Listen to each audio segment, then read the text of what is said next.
and welcome to the Ruby Heart live stream with Mark Borax. We are excited here to keep our rhythm going like a heartbeat. And today we are going to be unsticking time and talking about coming into the sacred crossroads, coming unstuck in time. And before Mark comes on to begin the program today, I just have a few announcements. The first is that students can still join our Pluto and Aquarius class. It meets this Saturday. So if you've been thinking about joining in that class, it's a beautiful way of really setting the tone for this coming up time with the big changes that are coming with it. So anyway, that's one opportunity. And then again, just a reminder that Mark's new book is coming out on May 9th, The Ruby Heart of the Dragon. And we're just looking forward to continuing to go deeper in each of the 12 signs. So I will turn it over to you, Mark.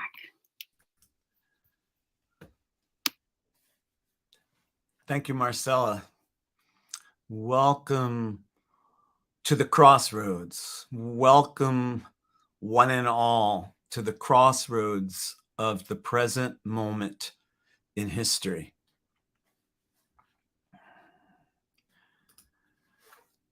I want to invite you to tune in to the nexus in time and space that is this moment.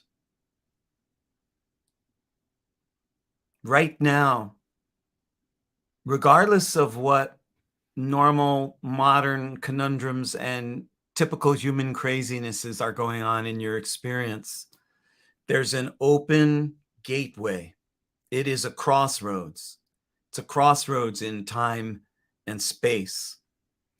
And it has the nature of only being a crossroads once you recognize that it is. You recognizing that despite what's happening all around you, all around your species and your planet, that this is a crossroads, opens avenues of probability and destiny and magic to become inhabited, activated, and fertilized as a conduit to take our species out of a very dense, draggy, delusional, twisted narrative into the multidimensionality of existence, the great boon of the sign of Gemini, that whoever you are, whoever you've been, is no sure bet on who you're becoming. Whoever you've been does not dictate who you're going to be, but it does set it up in advance. Who you've been is the ground at the crossroads of history, crossroads between everything that used to be and everything that might be. The crossroads, the home of Gemini. Crossroads were sacred to Hermes, the patron of Gemini. That something sacred is available for those who enter the crossroads in the correct frame of mind and heart and openness. And this is a crossroads at this time on planet Earth, in the human species. We're being offered a junction in which every place that we've come from can lead us towards some place we've never been, or maybe only in dream, maybe only in some future life. Just like there are past lives, there's future lives. Once you enter the um, the crossroads, you begin allowing multidimensionality and multiplicity, because the way that our psychic faculties, telepathic abilities, our greater existence has gotten terribly shut down here is through careful centuries of training and brainwashing and conditioning. And all of those centuries of training and brainwashing and conditioning can just vanish like that once you show up. The great gift of entheogens, the great gift of mushrooms and acid and ayahuasca and ecstasy and those things, is to suddenly banish the unconscious agreement to negate our own existence. Gemini is the antidote for the stuck life. It's Gemini's nature to be unstuck in time. I'm not saying every Gemini acts that way all the time. In fact, few do. I'm just saying it's Gemini's nature. When you look at the soul side of the sign, you see the least stuck being in the zodiac. And our society and culture have gotten terribly stuck at the crossroads, so that most of us don't even recognize that there is a crossroads. Most of us don't even know there could be anything like a crossroads. Most of us are busy denying magic, denying multiplicity and multidimensionality, getting so caught in the literal narrative, in the soap opera of modern media saturated existence, that it takes a reckoning at the crossroads to even realize you're at a crossroads. The future might not be determined solely by the past. Your destiny might not be determined solely by your history. It's true, the collective past and your personal history set up the crossroads, but they do not define and control and limit who you're going to be once you reserve the right to really claim that moment at the crossroads. One thing that can happen at the crossroads that the sign of Gemini is incredibly good at, even though it doesn't really, most Geminis don't even know that they do this, is dismantling the machinery of self-negation. Dismantling the machinery of self-negation to uncover the sweetness of life, the hidden sweetness of life. It's tough to dismantle the scenery of self-negation when few of us realize we're busy doing it. But if you take a moment to gaze into your heart, to gaze into yourself with neutrality rather than judgment, with an unconditional inquiry, have I been negating my own existence? Have I been preventing myself from being fully who I am? And if so, for what reasons? And how did I ever get this way? When you look at that part of yourself with no judgment, unconditionally asking yourself, oh, in all these ways, I've learned to stop myself, and I guess I'm kind of teaching the same thing to others. I've learned to stop myself. I've been stopping my love. I've been stopping my wonder. And rather than living in the sweetness of life, I've been dwelling in the machinery of self-negation without even realizing it, because I was trained to do that by people who do it themselves and don't realize it. For the most part, there's always exceptions to what I'm saying. This is the common human state around the world now. It's hard to recognize that as a crossroads. But when you arrive at these crossroads, which you're always arriving at, you're always arriving at crossroads. When you realize the worst of who I've been, the imaginary things I'm holding against myself, the real and imaginary things I'm holding against myself have brought me to this possibility corner, to this place where almost anything could happen. Now you start banishing the counter messages, the anti messages. You start banishing the mono-dimensional tyranny of the modern world, that everything is only one way, that if you're a Republican or a Trump lover, you're just one way. When you banish the mono-dimensionality tyrant from your field, the crossroads opens to multidimensionality and multiplicity, which is the normal state of things. That's an initiation where, as you dismantle the machinery of self-negation, you uncover the sweetness of life.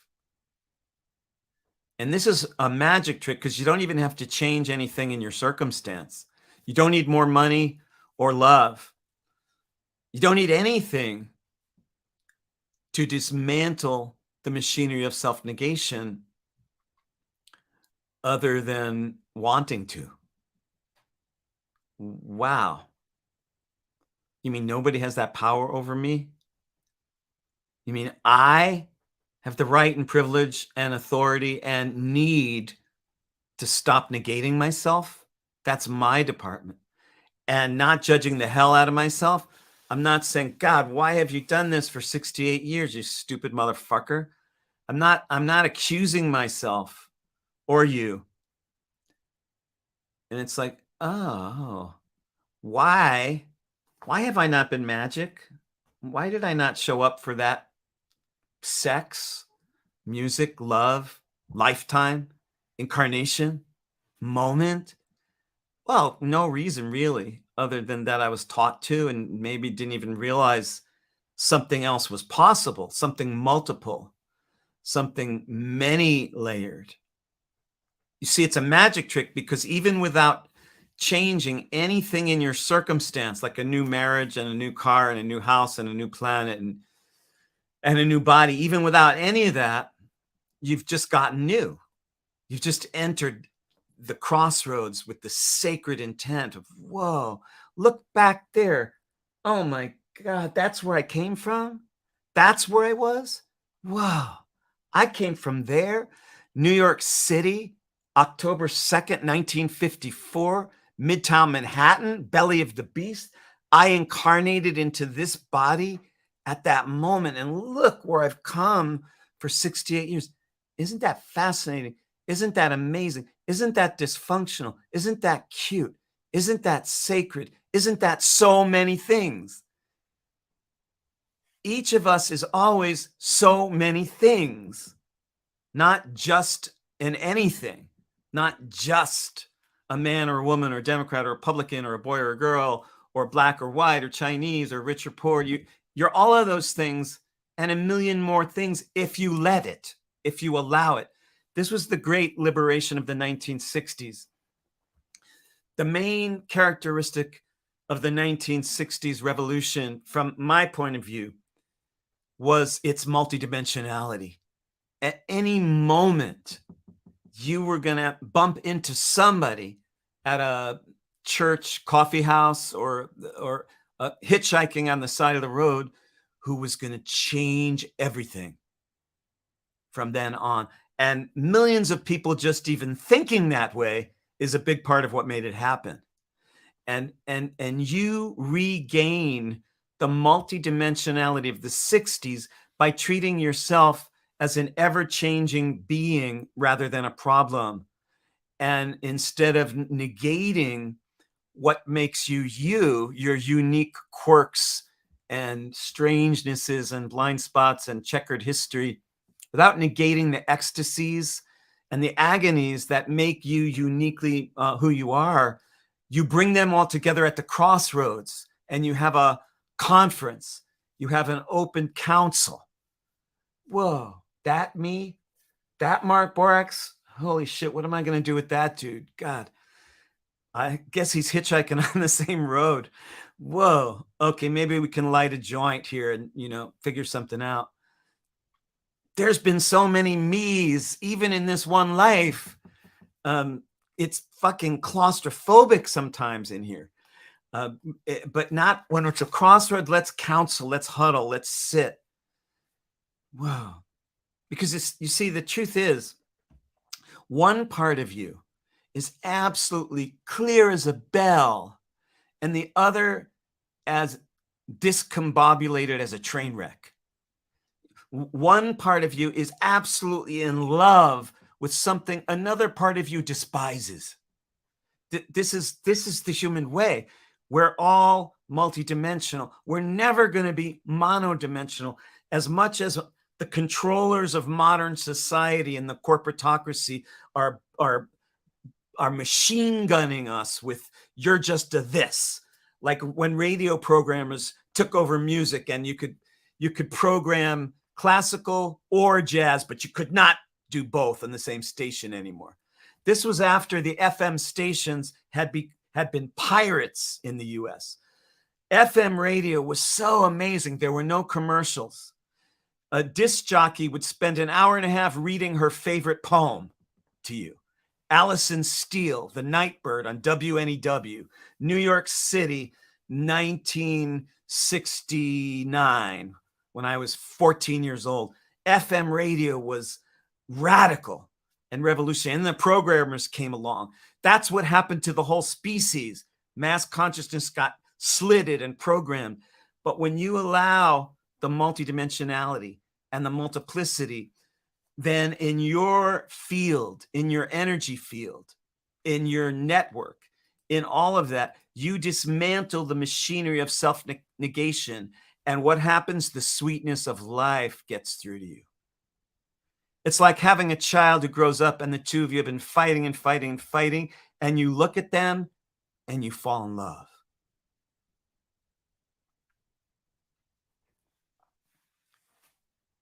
When you fall in love with existence, with beingness, you cross the crossroads into some bold adventure that in the modern age needs to have hope and promise, not just fatedness and disaster.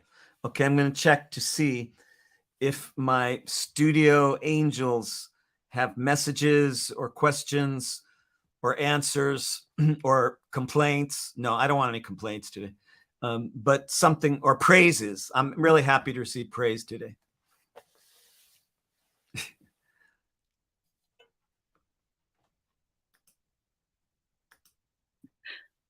Oh, I'm trying to unmute you, but you keep muting yourself.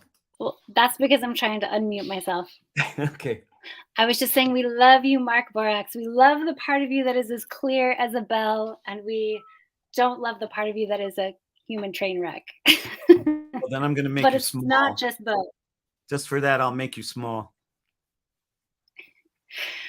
So, yeah, I just think this is a great discussion. I feel like there is a way in which capitalism especially really likes us to be monodimensional.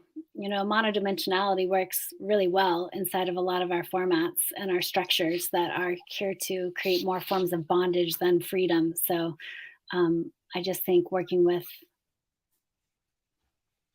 our capacity and allowing all that to coexist is just a really beautiful context for Gemini. So yeah, and I would love to hear you talk a bit about how identification plays into this, because I think perhaps for those of us that um, have often spent decades of our lives being identified with one of those many characters, I think once you wake up out of one, you feel like, oh, I never want to get hooked back into one again.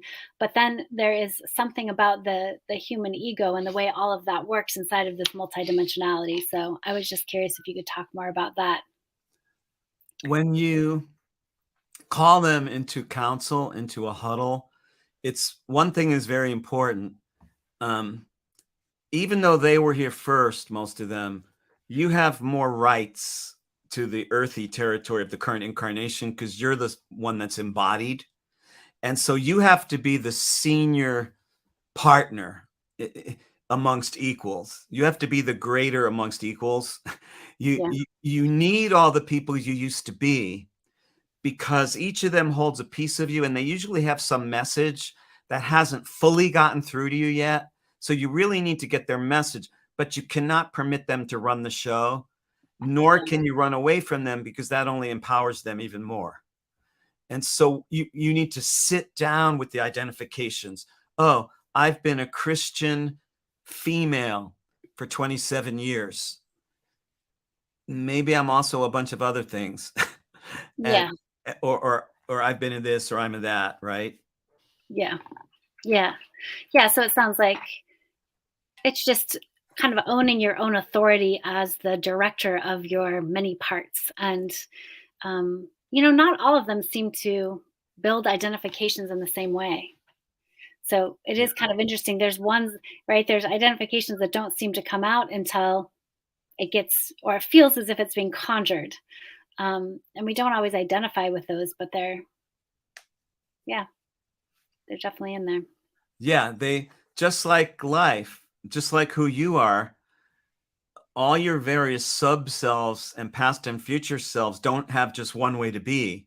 It's Yeah. not like one of them was an athletic champion and the and then the other is a dunce. It's like they some of your past lives have way more of a profound effect on who you are today than others. Others of your past lives have almost no effect. Yeah. And even just yourselves that you've been in this one life, which are also kind of like your past lives, the ones you were when you were 13 or 9, and they're still alive and they're still in you. And it's really kind of beautiful when you can sit down with them and really hear their messages and engage a dialogue, because they probably want to hear some things from you, because you see, your existence is proof to them that they didn't totally fail. Yeah. Whatever crazy things they went through, you're the living proof that it wasn't a total failure, right? And so there's kind of a celebration. Sometimes it's very sobering, like a sobering celebration. But it's nonetheless a celebration, because some part of you is free now in there. It's like, oh, I don't have to keep acting this one out and over identifying with that one, because it's just part of the whole thing. It's, wow, what a stupid, crazy thing I've been all my life, and how incredible and divine, you Hmm. know? And you're not glued on it. I don't have to stay stupid, but I'm definitely not only incredible and divine. I'm always Yeah. going to be stupid. I'm always going to be absurd. I'm going to be Carol Burnett, Lucille Ball, Charlie Chaplin, Buster Keaton, not just Gandhi and Mother Teresa. Well, it's kind of interesting too when you look at it from a Gemini perspective. I'd be curious your thoughts on this, Mark, where oftentimes, and gosh, so much of the times right now, there's just such polarizations happening. And the way that we um, create those inner polarizations that then take parts of our nature and split it up in ways that are not necessarily the way that the multidimensionality needs to take place. So I would just be really curious too, just from the standpoint of polarization, um, that part of the Gemini experience, of the way we disown and own, but that ownership and that experience of identifying doesn't have to be across such polarized lines. Well, yeah, and that's it. You see, the two main collective human karmas throughout history are the corrupt few lording over the many, and a hyperpolarization of this against that. And the hyperpolarization is Gemini's field of inquiry. That, if you have Gemini in you, or if you're a Gemini, your soul signed up to deal with hyperpolarization, this against that. Um, and so, not just on a collective level, because some of society's hyperpolarizations might not polarize you, but you have your own, right? And so when you realize that, this part of me is actually really not totally different than this other part of me. It's not its enemy. I mean, it is maybe totally different, but it's not its enemy. In fact, they're each other's allies once I stop running from one to the other. And so then you dissolve hyperpolarization inside you, which can be a real ancestral, societal, and reincarnational purging.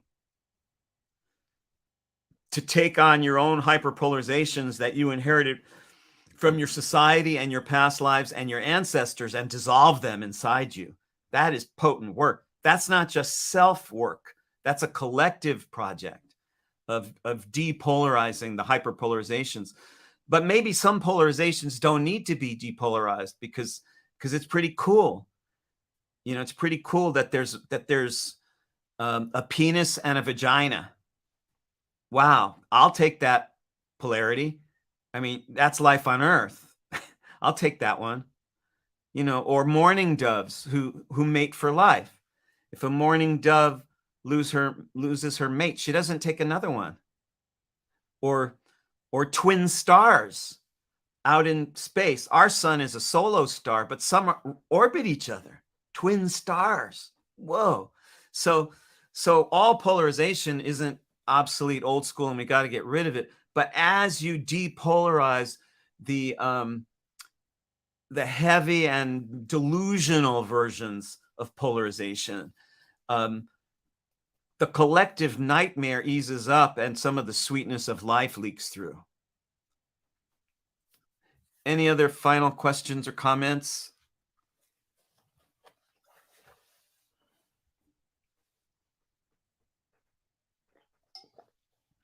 You know, Brooke, you can also say something.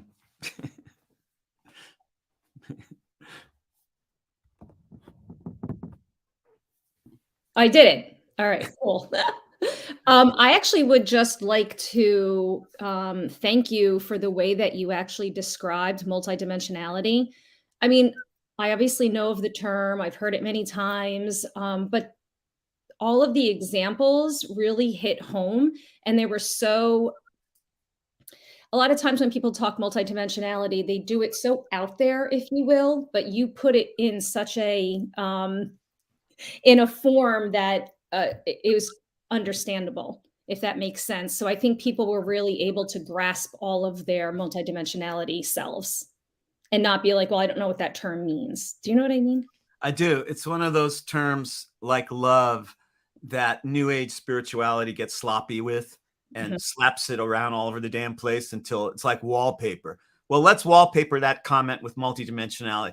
Oh yeah, that's all because of multidimensionality. Being a writer and especially an editor who's been heavily editing my current book that's about to come out, I'm sensitive to trying to bring back the integrity of those words and use them in much more current and powerful ways rather than cheap and tawdry. I don't want cheap thrills. You know, I want the real multidimensionality. So thank you for acknowledging that, my multidimensional Aquarian. Oh, look, we have a comment. Oh, okay. Somebody want to relay it? It says, hello. A wise spiritual advisor, also a master of astrology, mentioned that Gemini is a key to liberation. That was good news for me as I'm a Sag with my ruling planet Jupiter in Gemini, but I'm kind of stuck these days, so this is liberating for me to hear. Thank you. Well, thank you. Yes, Gemini is the key. Gemini is the hope of the future. The future life on Earth depends on this sign, because if we can pivot at the crossroads away from everything obsolete toward everything renewing, we have crossed the crossroads. And thank you for that comment. And thank you guys for sponsoring. Marcella or Brooke, do you have anything to add before we sign off for today? I do. I actually want to add that for me, what you are rendering as this crossroads and becoming unstuck in time, it is a liberation. It is a freedom. And part of that freedom comes from no longer needing to be in anguish or fighting against the things that are different, because there's room for all of it to coexist. And I feel like it's really critical that we become more aware that everything has its place and it can coexist in ways that have formerly seemed impossible. It really is possible. Yeah, that's an art form. You're describing and invoking the art form of the current moment. It's like all these other crazy things that exist within me and with me out there in the world have some role to play in the divine karmic theater. And nothing is totally useless. Nothing should be completely abandoned or given up on. And many things need to leave. Many things should not cross the crossroads. They should stay on the other side. And nevertheless, as an imperfect but magical being, I am capable of tremendous growth. I grant myself the right to become much more than I used to be. And I can't get there. It's not just a joyride. It's not just an ice skate. It's work. It's karmic bulldozing. But then the multidimensionality really sweetens the mix. Yeah. Beautiful. Well, thank you. And I also just want to remind people to go ahead and pre-order the book, The Ruby Heart of the Dragon. You can go to therubyheartofthedragon.com.